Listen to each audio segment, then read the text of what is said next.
Olá, mamíferos, como é que vocês estão por aí? Tudo bem?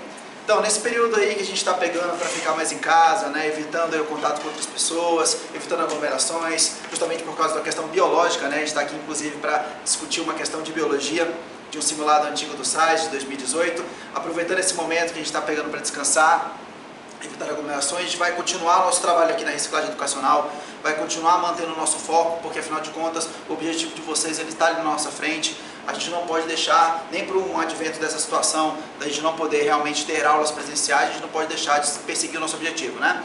Então, alguns professores aqui da reciclagem, a gente vai pegar algumas questões de simulados antigos, vai resolver, vai deixar vocês a par de alguns conceitos que são importantes aí para a prova do Enem, para não deixar a peteca cair durante esse tempo, né? Então vamos lá, mamíferos, vamos dar uma olhada nessa questão aqui, que eu peguei do simulado 2018, que é uma questão de ecologia, né? Você tem duas coisas que caem bastante no Enem, é a parte de ecologia e a parte de biotecnologia, principalmente com a parte genética aplicada. Essa questão aqui de 2018, ela fala de um dos assuntos muito importantes aqui para a ecologia, que inclusive, com certeza, é um aspecto que deve ser muito relevante no estudo de vocês, porque tem muito a ver com as manifestações que nós temos climáticas hoje em dia, com a preocupação que nós temos com as mudanças ambientais, que é a ideia de sucessão ecológica.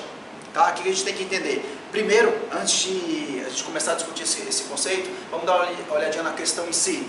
Tá? A questão traz o seguinte, traz uma série de imagens mostrando a recuperação de um ambiente a partir de um processo de destruição, a partir de um processo de perda da biodiversidade local. Então, lendo aqui enunciado para vocês.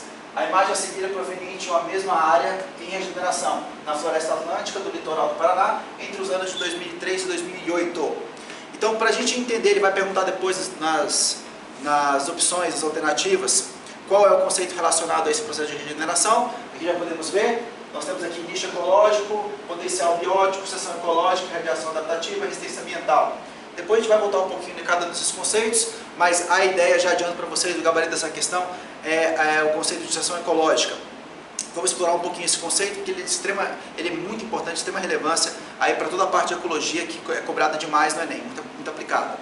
Então, pessoal, entendeu o seguinte aqui. Aqui nós temos um processo no qual houve um desequilíbrio ambiental. Primeiro vamos entender o que é equilíbrio, tá? Quando a gente observa uma comunidade, a gente costuma usar o termo clímax para se referir ao equilíbrio. Então, quando uma comunidade ela vai evoluindo, ela vai passando por etapas, até chegar num ponto de estabilidade, na qual você vê pouca modificação ali na composição da comunidade, da biodiversidade, a gente costuma dizer que ela chegou num ponto de equilíbrio, né, chamado clímax. E esse ponto de equilíbrio, ele tem muito a ver com a ocupação dos nichos, o modo como esse ambiente é explorado, o modo como a dinâmica da comunidade. E fatores externos, ou até mesmo algumas vezes fatores internos, podem tirar essa comunidade do equilíbrio, que é o que a gente está vendo aqui. No caso, o que parece que aconteceu foi um processo de devastação mesmo, de retirada das árvores, da parte da flora. Certo? E isso com certeza afetou o equilíbrio dessa comunidade. O que vai acontecer a partir daí? Você vai ter um ajuste, né? uma tentativa de volta ao equilíbrio.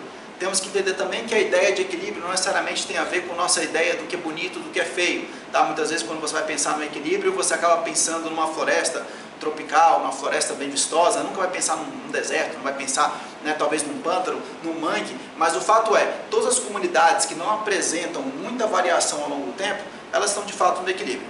Então qual é a tendência? Quando você causa uma perturbação, vou chamar de perturbação, né, mesmo ela sendo externa ou até mesmo interna, no caso aqui provavelmente foi a devastação causada pela ação do homem, quando você causa a perturbação, a ideia é que a própria comunidade entre numa dinâmica a ponto de voltar ao equilíbrio.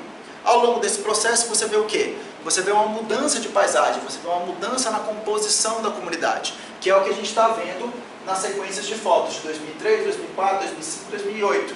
Então o que a gente vê é a chegada de organismos, né? Organismos vão se adaptando às novas condições. Existe uma intensa seleção ali, presente entre os organismos que estão ali chegando, ou até mesmo aqueles que já existem, e a gente consegue ver uma substituição de organismos dentro da composição dessa biodiversidade ao longo do tempo, que a gente chama inclusive de estágios serais de uma sucessão ecológica.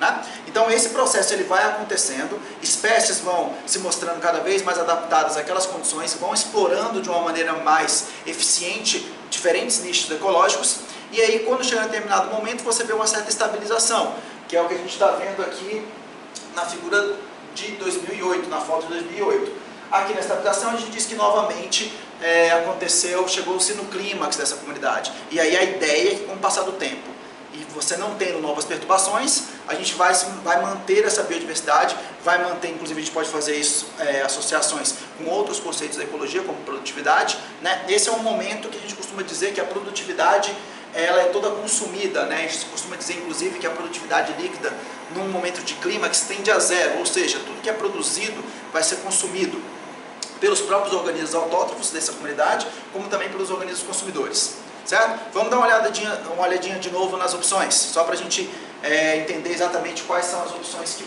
que aparecem e por que elas não podem ser aplicadas nessa situação. Então, a primeira delas é nicho ecológico. E o que é nicho ecológico, né? Quando a gente analisa uma espécie, a gente vai analisar exatamente quais são os tipos de interações que ela estabelece com outros seres vivos e com o ambiente. Isso aí a gente classifica como nicho ecológico, né? Sendo um pouco mais simples, é como aquela espécie, é uma descrição da espécie, como ela explora o ambiente onde ela se encontra, né? E o que a gente vê ao longo do processo de ação ecológica é justamente a exploração de novos nichos se abrem pela colonização de alguns organismos e novas espécies chegam e conseguem explorar aquele nicho, conseguem utilizar aqueles recursos de uma melhor maneira. E ali se mostram mais adaptadas ou são excluídas pelo processo de seleção. Então não pode ser a primeira opção. Potencial biótico é justamente a capacidade de uma população de crescer, certo? Então, o potencial biótico, ele diz respeito a uma espécie em questão e ela tem um potencial de se reproduzir, ela tem um potencial de ocupar determinada região, que seria o potencial biótico. Letra C, que é a associação ecológica, justamente o que a gente tinha conversado, que a gente vê uma transformação geral no ecossistema, a transformação dos fatores bióticos e que influem nos fatores abióticos e vice-versa. E depois, na letra D, a gente vê irradiação adaptativa, que é um conceito muito relacionado a aspectos evolutivos. Quando você tem um grupo, e esse grupo apresenta novidades evolutivas que são bem interessantes adaptativamente falando, são vantagens adaptativas, e aí esse grupo se irradia, ou seja, se espalha. Foi o que aconteceu com os mamíferos, com os répteis. Então a gente tem aí o quê? Uma distribuição maior desses organismos, apresentando um maior número de espécies, né, e vão literalmente se irradiando, mostrando novas adaptações. E por último, a letra E, resistência ambiental, que está muito relacionada com o potencial biótico. Enquanto o potencial biótico é aquela capacidade daquela população de crescer, se reproduzir, o que ela vai encontrar de impedimento é o que a gente chama de resistência ambiental. Então, normalmente, o crescimento de uma população é resultado do potencial biótico sendo freado aí pela resistência ambiental, certo? Então, de acordo com aquelas figuras ali que a gente viu no slide anterior, o que está mostrando aqui é uma coisa de uma comunidade inteira, é um processo de um ecossistema inteiro. Eu não estou falando de uma espécie específica, eu não estou falando do nicho ecológico, de potencial biótico de uma espécie, de uma resistência ambiental específica, estou falando de toda a modificação que a gente tem numa comunidade ao longo de um tempo depois de sofrer uma perturbação. E isso acaba sendo o quê? O processo de ação ecológica. É muito importante a gente pensar, aproveitar que a gente está nessa discussão e pensar nesse fenômeno a nível planetário, né? Quando a gente costuma discutir sobre as mudanças ambientais, climáticas e como isso pode afetar um planeta, a gente pode pensar no planeta como um ecossistema gigantesco, né? E uma perturbação, uma mudança de temperatura pode de fato levar a uma associação ecológica, pode ser que já esteja acontecendo uma associação ecológica a nível planetário. Então essa é a discussão que gira em torno da conversa sobre mudanças climáticas, sobre como isso pode afetar o nosso planeta e a nossa espécie. Beleza? Então, espero que tenham aproveitado essa nossa discussão. É um conceito realmente que deve ser bem trabalhado para qualquer prova que você vai fazer por aí, inclusive, né, a prova do Enem, que aborda demais esses aspectos ecológicos. Beleza? Então, um abraço e até a próxima.